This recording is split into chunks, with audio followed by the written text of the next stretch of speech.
morning, everyone. So I wanted to give you my reflection on the readings. And the readings, we focus on the good news, the gospel, when Jesus comes and tells us to be ready, so that when he returns from the banquet from heaven and comes to us, we will receive our reward for how we've lived here, for clothing ourselves with the values that he wants us to have, and putting up the armor of God on us. So if you go through the scriptures, if you go through the readings for today, you can see that the Old Testament is telling us that all of us as saints of the Lord, we face the same blessings and face the same dangers, and we carry out our good works in secret, and the Lord sees those, and he will reward us as his slaves when he comes back. And slavery in God's kingdom is not the slavery of Canada. It's not low wages, you can't afford homes, you can't go out without being tracked, you can't travel without people keeping tabs on you, treating you like a child. It's not that kind of slavery. It's an idea of you belonging to the household of God, and God entrusting you with this household to look after it, to be stewards for it, and your every need is provided for. You don't have to worry about buying homes and food and clothing and all of that. All of that comes because you are part of the household of the Lord. But in Canada, Christians are hated.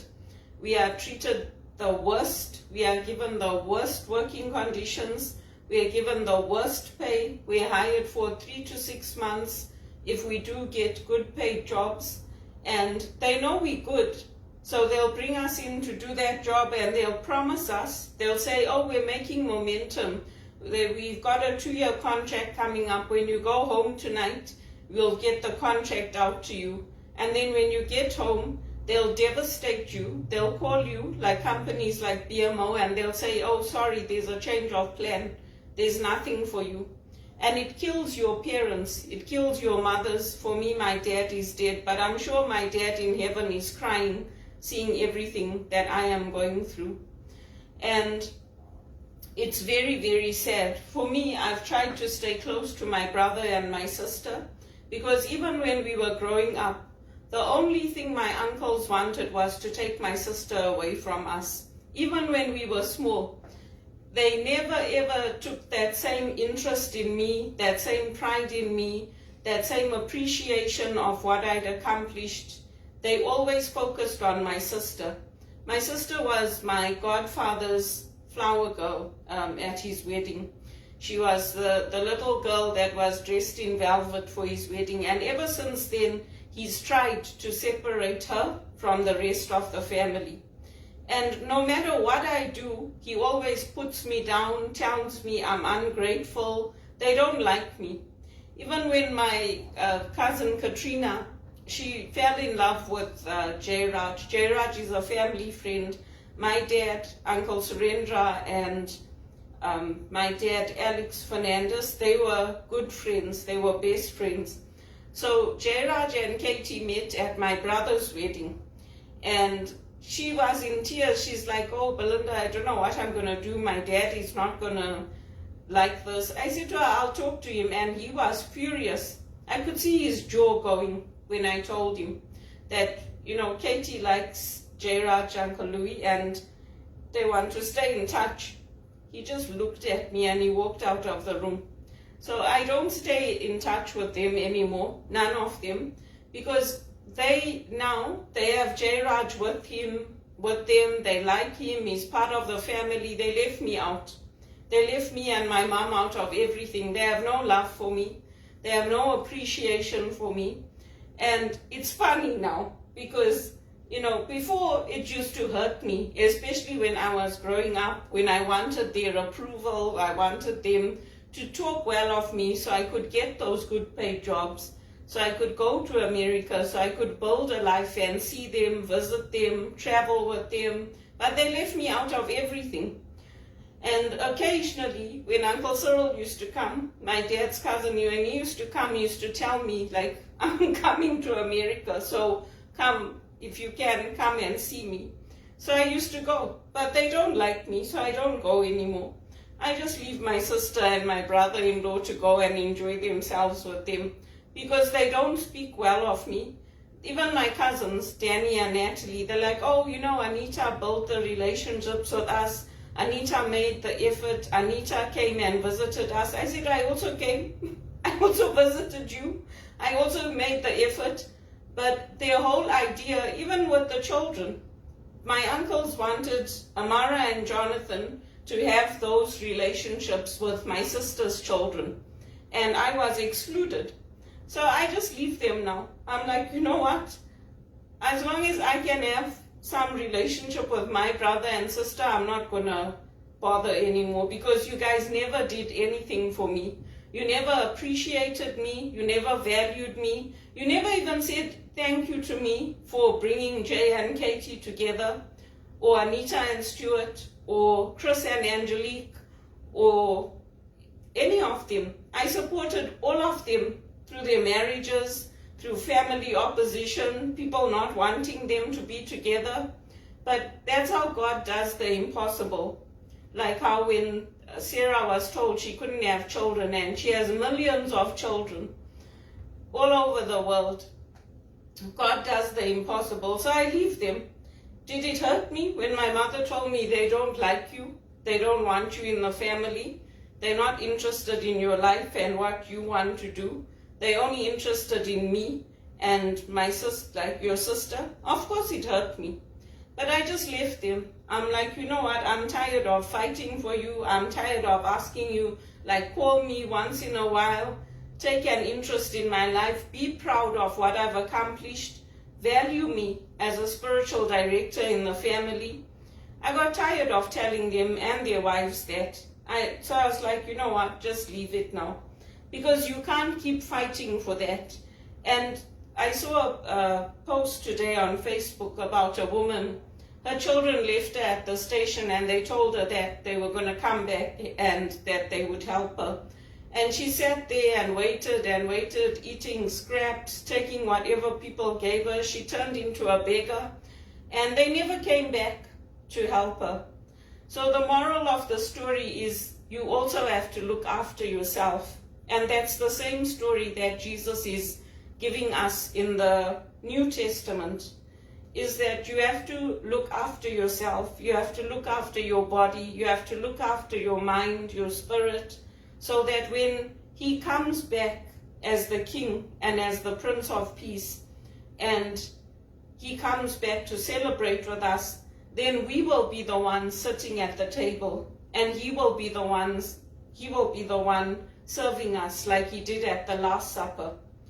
So we go out into the community, we serve, we help, but we don't always get what we deserve in this life.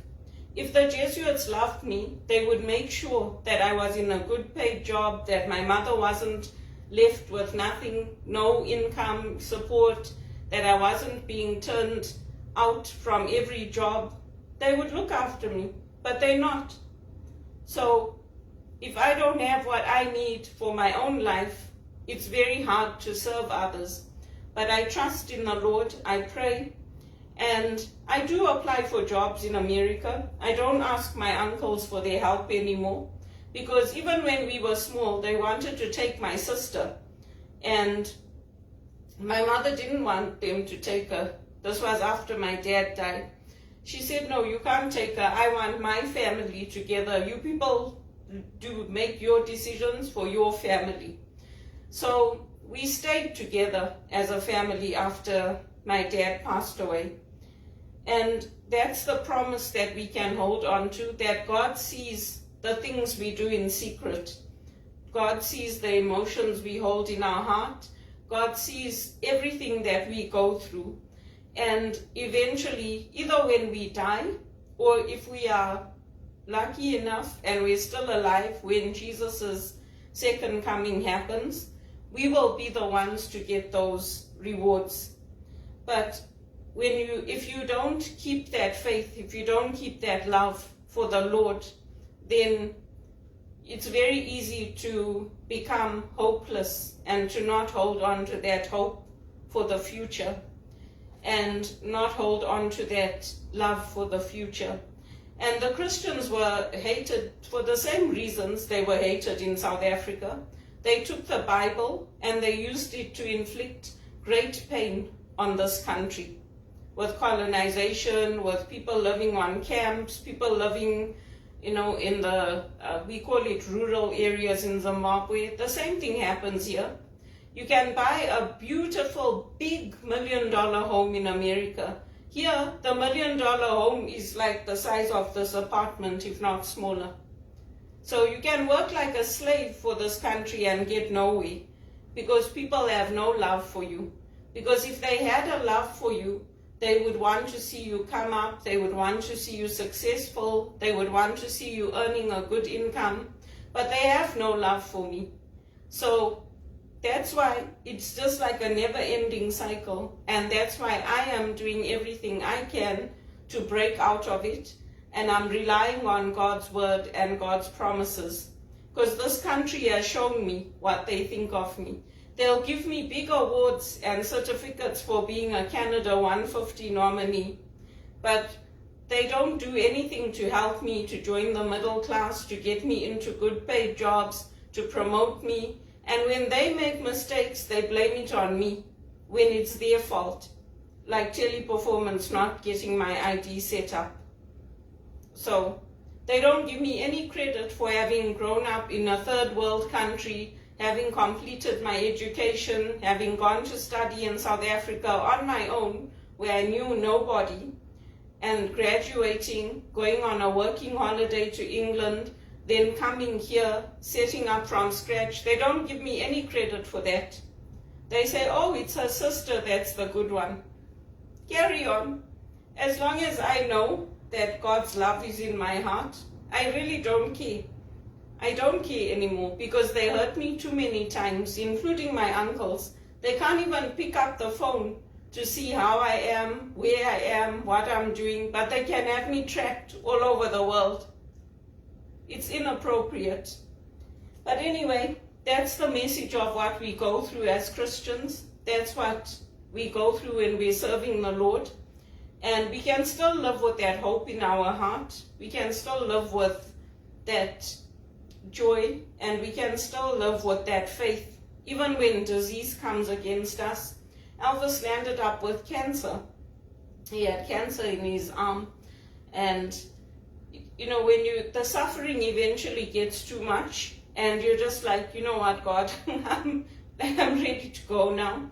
But if you can hold on to that hope, if you can hold on to that fight for life, I think it actually helps you on your faith journey. Because that's what we do. We fight for life. We're not like this liberal government that fights for death, fights for maid, fights for homelessness, fights for welfare societies that puts food banks out there and drug injection sites and food programs for schools. We fight for us to be able to work, to provide for our families, to own nice homes, to travel. That's what we fight for. So that's me, that's how I think, and that's how I view the scriptures. Other people might think, oh, this government's so good. No, it's not. They're like Hitler. They're like the communists. They're only making themselves rich, and the rest of the country is getting poor. And if you don't see it, that's not my fault.